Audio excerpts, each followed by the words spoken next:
Yes, good morning students. I am from VS Tutorial. Today we discuss again the topic subject predicate. Clear? जिसमें आपको मैं subject के साथ साथ आपको helping verbs, main verbs और इसके direct और indirect objects भी दोबारा explain कर रही हूँ.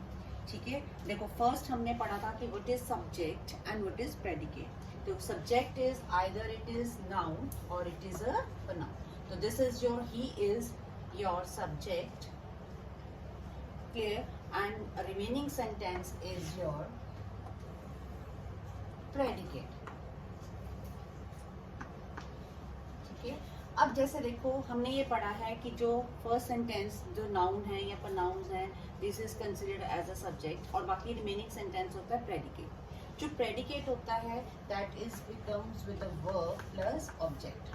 जो आपका प्रेडिकेट होता है वो वर्ब प्लस ऑब्जेक्ट के साथ बनता है. तो अब देखो इसमें वर्ब्स कौन कौन से हैं? was and wearing. He was wearing dirty clothes. Means उसने क्या पहन रखा था? That is wearing dirty clothes. अब देखो ये आपका सारा प्रेडिकेट का पार्ट है was wearing dirty clothes.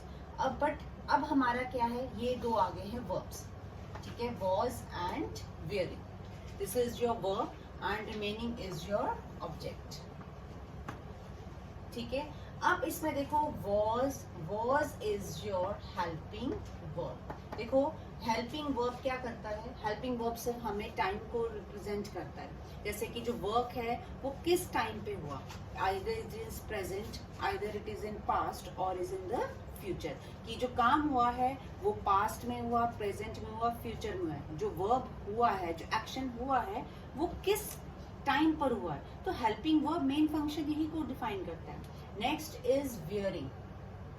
अब means this is a helping verb that considered it is in the past and wearing is the main verb. Clear? तो ये आपका बन गया वर्ब की categories. And the remaining sentences that is your dirty clothes. उसने क्या पहने हुए हैं? डर्टी क्लोथ्स पहने हैं, तो this is your direct object. ठीक है, अब नेक्स्ट सेंटेंस है my mom is giving me a card. देखो अब इसमें क्या है आपका subject. First you find out the subject. तो किसकी बात हो रही है? My mom. तो my mom is your subject. तो हमने इसमें ये देख लिया कि सब्जेक्ट कौन सा है? My mom. मतलब इस मॉम के बारे में बात हो रही है, तो this is your subject. Now the remaining sentences is giving me a card. This is your predicate. ठीक है, फर्स्ट तो हमने कर दिया डिवाइड सेंटेंस को सब्जेक्ट और प्रेडिकेट में. अब उसके बाद हमने सेंटेंस को डिवाइड करना है helping verbs, main verbs, direct और इनडायरेक्ट ऑब्जेक्ट में. तो देखो अब हमारा सेंटेंस दो पार्ट्स में डिवाइड हो गया, सब्जेक्ट में और प्रेडिकेट में. तो फर्स्ट हम फाइंड आउट करेंगे अब वर्ब्स का. तो वर्ब्स मैंने आपको दो बताए, helping verbs and the main verb. तो अब इसमें हेल्पिंग वर्ब कौन सा है? is. This is your helping verb. तो ये आपका आ गया helping verb. And giving. Mom क्या दे रही है? मेन उसका एक्शन क्या है? देना. तो this is your main verb.